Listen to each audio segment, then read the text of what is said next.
Mighty Jamma, musical love. Yeah, I would like to say, yeah, just as we're here in the BBC studios, myself and Eva Weiser. Eva Weiser has a couple of words he would like to share with the world before we start the interview. Over to you, Eva. Yes, I'm at the BBC radio station, ready for an interview. Me and Jamma, it's Ever Wiser and Jamma. We're going to be interviewed on the radio station, and we are in the waiting room, waiting for them to call us up into the radio room. All right, but I have a message to even say before I've gone into the radio station. I'm telling the world right now, the greatest and the most powerful way to act, the most powerful way of functioning is to function into love and unity. And I am spreading a message, love and unity in our community. And if we are not functioning in love and unity, and we are creating wars and crime and violence, anyone who is creating the war and the crime and the violence, they are sinking deep in the bottomless pit. But when you unite together as one, living this way, we all who are living in love and unity, we are living on top of the world. While they who are making war, they are sinking deep in the bottomless pit. They're sinking deep in a sinking sand. Graham, and I'm really looking forward to this interview with the mighty Jamma and Ever Wiser, as we're going to be talking all things love and unity. And here we go, there we go, you coming in? Yeah, so man. Yes, always feeling the love, feeling the vibes, and it's also Wellness Wednesday, I like to call it as well, so you can't get more wellness than two fantastic people in the studio, so looking forward to this one. Mighty Jamma, Mighty and Ever Wiser. Yes, loving it. Oh, and I've got my goodies as well. Yes. I'm going to be listening to this on my way home. It's going to be one of my staple CDs in my car, so I appreciate it. Something in the air this afternoon, that is for sure. I was going to say my guest, it's my guests, I should say, today, is UK's #1 steel pan solo champion, Mighty Jamma. And having played at iconic music venues like Ronnie Scott's and the Jazz Cafe, Jamma is a prolific musician known for cooking up a tune, as people say. So joining Jamma, as well as myself in the studio, is also Ever Wiser, who has been collaborating on new music with Jamma. So a very good afternoon to both of you. How are we? Yeah, great, and it's wonderful to be here with someone as beautiful as you. Oh, bless. Oh, don't. You're going to make me blush. I didn't pay him to say that, don't worry.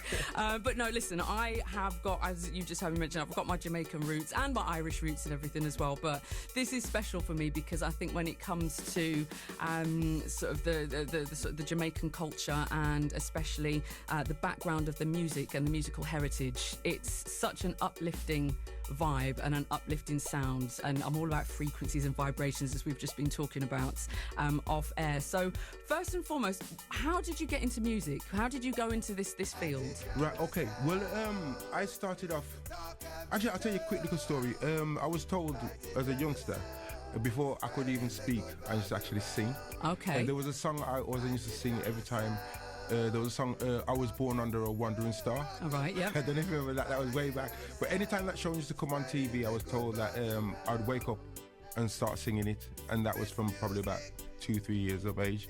And then from there, I moved on to playing the bass guitar. Because my brother used to produce music for the Maccabee from Wolverhampton, and also Aisha. So I grew up, so from 9 years old I started playing the bass, then I used to play a lot in the church, and then when I was turned 11, that was 1978, my other brother Norman Stewart, he's based in Birmingham, he makes the steel pans. Nice. He started teaching me the steel pans, and ever since then. Oh, and actually, before I was playing the steel pans, there was a little part in between when he used to play the pots and pans. Wow, okay, And that that's was the where you one sort of when cut Dad your and Mum teeth, as used they to- say. When Dad and Mum left the house. Give me back my Dutch Yeah, pot. the dust pot, the frying pan, anything. Take me pot again. Yeah, I'm better with the spoon. Exactly that. Now, I mean, especially when it comes to steel, the steel pans as an instrument, it is very specific. It's very niche, and obviously it has a very distinctive sound as well. So, did you ever think that you would get to be the UK #1 steel pan solo champion back then? Because, of course, that's something that's also worth noting. Yeah, well, funny enough, because when I was playing the steel pans, I reached a stage in my life when, because I was playing the bass guitar and the steel pans, but luckily at a very early age, I realised there's lots of people playing bass guitars, but not many people playing the steel pans. Yeah. So I started sticking with the steel pans. Then they started having competitions in London for the steel bands and the soloist competitions. Right. Now, when I entered the soloist competitions, a lot of the other players were playing classical music. Okay, yeah. Right, but I always thought to myself, well, if I compose my own music and play it to the best of my ability, Yeah. then I can only come first, and then you know, give God thanks. That's how we managed to win 3 of the competitions, and also arrange a competition for another player in the band, because we used to have quite a large community band based at Cannon Hill Park called the Maestros. My brother used to run the Maestros, and so we had a lot of youngsters playing in the band, and myself and my brother were actually quite prominent. My brother was running the band and I was also doing music, so we used to spend a lot of time, so a lot of the dedication. I mean, we used to practice for hours, so from 10 in the morning till 10 at night. I'd be there every day, not eating, just practicing. That's why you're a champion. Practice makes perfect, as they but say. as I got older, I learned, no, practice a bit, eat, do a bit of family life. No, I hear that. Now, I mean, you've obviously had some great musical moments as well. So what are some of the highlights of your career for you? There's been quite a few, like playing in Trinidad. Trinidad Carnival was, you know, very exceptional.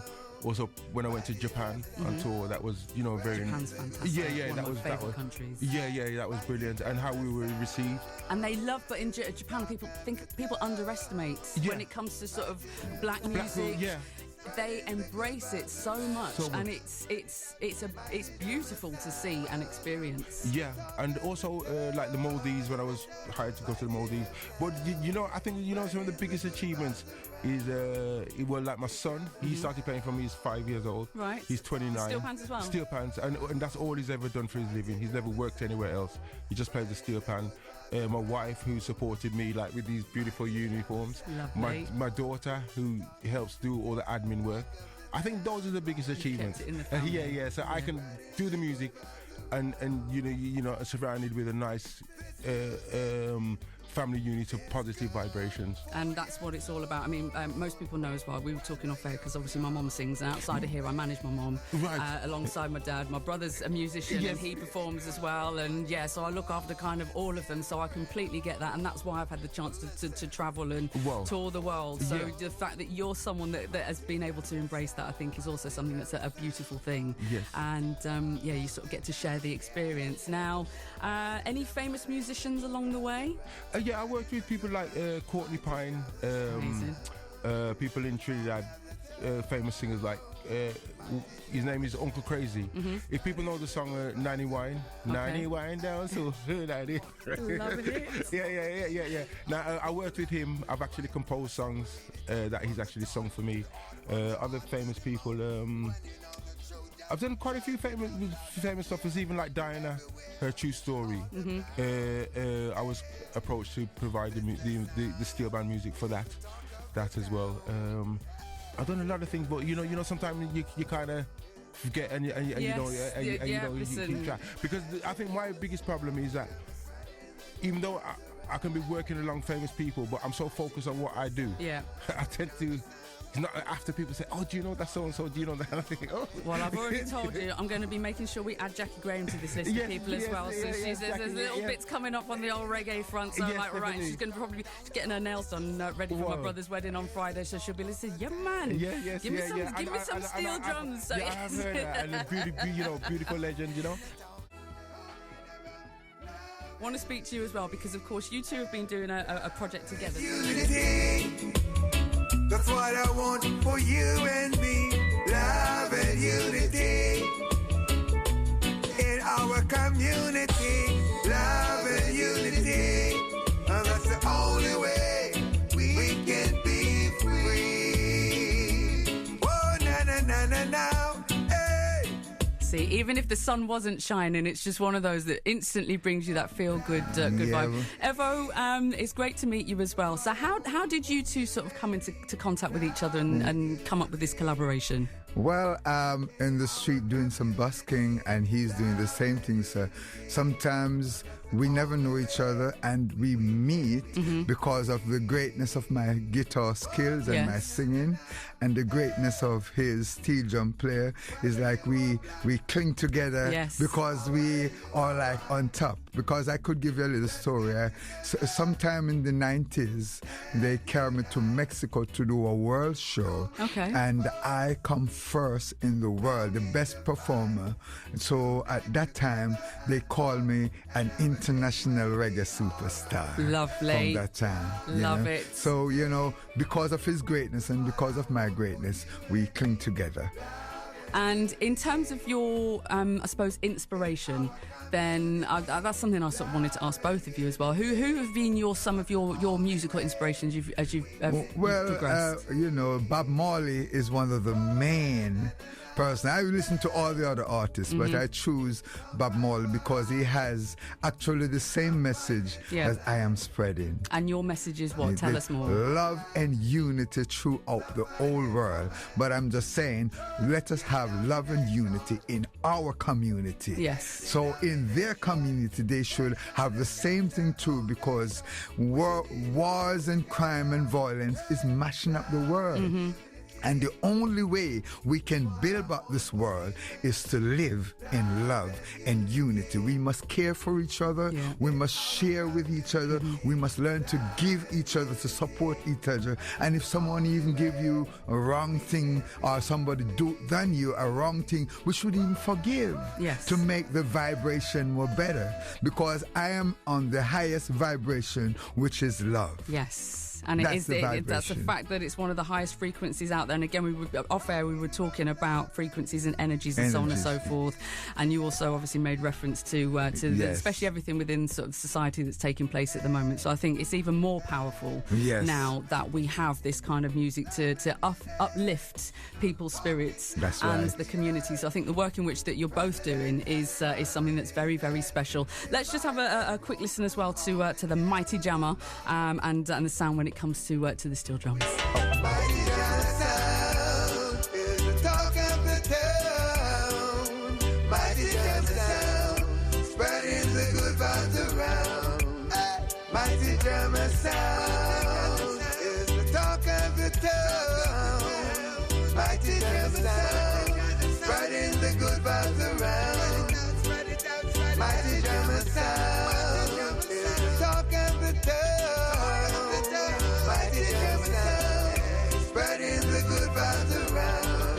Spreading the good vibes indeed. Now, Jamma, I know you've switched up camera roles here for a second, but Jamma, you have, is it right, 24 albums on sale on your website. So where do you find the time? Right. Okay.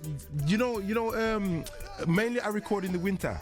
Yeah. So in those quiet months, from January to probably March, focus on the recording. But it was like, because every time I was playing, every time people come and say, oh, have you got that song on the album, and so on. So then I realized, because what it was as well is that a lot of the radios and the popular outlets don't play steel band music. It's very hard to get steel band music. So I realized, well, I need to contribute and fill that gap in the market. Well, I think it is something that is I suppose, ordinarily associated with carnival season. Of course, carnival season is approaching. I mean, my friends as well have just been to, I want to say, was it Reggae Land? I think there was a big Reggae Land festival that was taking place down in Milton Keynes at the weekend just gone. I did hear of that. Yes, Yeah. so but it always seems to be sort of very seasonal. Yeah. And like I said, when it comes to carnival, then that's what you associate it with, or when you're watching a movie that's based in sort of the Caribbean or whatever, or the cricket. When it comes to sort of test series.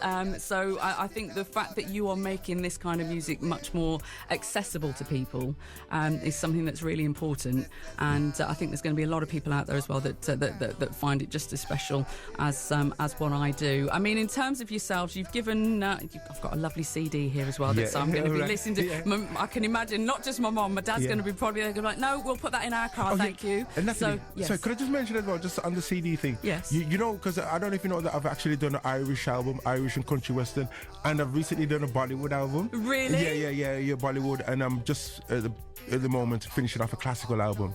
So we're really trying to get the music, to all different parts. And another very important thing, what happened on Sunday. And I think the community, I think we should really be aware of this. Now, me and Evo were walking, I'm not going to say which part of town, but there was some kids, about 10 year olds, and they were standing up, and there was a guy playing music in the car, and the music he was playing was just full of swear words and terrible. And after then I said to Evo, I've got to say something. So I called the kids over to my van, and I said, listen, that's not the kind of music you're supposed to listen to. And then Evo sung, Love and Unity. Whether you are black, whether you are white, let's get together. And and he sung it to them live. And I said, this is the kind of music you're supposed to listen to. And I said, you heard of Bob Marley? And they said, yeah. I said, well, look, when Bob Marley was around, he wasn't singing that kind of swear word music. Yeah. And quickly, what I found what really touched my heart was, as a youngster, when I used to talk to elders, they would be playing positive music, they'd be reading the Bible, they'd be talking positiveness, right? And there's no way they'd have little kids around and playing, music, so degrading. And then I was thinking that the people in the car playing the music, I was thinking, have you got kids? Yeah. Would you like someone else be playing that kind of music for your little 10-year-old to be standing up there listening to? And these are the things we need to stamp out in the community. We need to, I'm not going to put a halo around myself, but I've taught my son to play from 5 years old. He's never had to work, he's never had to look for work anywhere else. He's 29 years old. Fortunately, he's buying his own house from playing steel band music. Now, people in the community, I would appreciate if they were to take on board what I have to offer, so I could teach more youngsters and Evo, we could teach more youngsters to play musical instruments and set out a positive vibe. Yeah. Listen, I think it's a beautiful message. Each one teach one. I'm a big fan of that. Mighty Jamma, Ever Wiser, it's been an absolute pleasure to have you both here in the studio today, and thank you for raising the vibrations in the studio. I'm sure you've raised the vibrations out for everybody who's listening as well, so it's been an absolute treat. Great guys, Mighty Jamma, Ever Wiser, loving it. Love and unity. Mighty Jamma. And Mighty Natalie. I love it. Appreciate you both coming in today. Absolute treat. Email jammasteelpan@hotmail.com or call 07799442277. Email jammasteelpan@hotmail.com or call 07799442277. Subscribe. Love, music. Hi, I'm Natalie Graham, and I pop up every now and again on the BBC. Got a podcast, a positivity. In fact, I want to get you on my positivity podcast, Natterbox. So yes, then we can have a real chat about music, raising vibrations, and so on and so forth. But yeah, two wonderful, very, very talented gentlemen. It's been a pleasure and an honour to have you in the studio today. So keep on spreading the love and making beautiful music. Greatest function on earth is when you're functioning in love and unity, cause united we strong, but divided we are falling in the deepest pit, even the bottomless pit. They're going down. All those who are creating wars and crimes, they are sinking deep in the bottomless pit. But those who come together and unite as one, that's the way how we must live, and that's the people who are on top. So, those who are for war, they are going to the bottomless pit, and those who are for peace and love, they are on top of the world.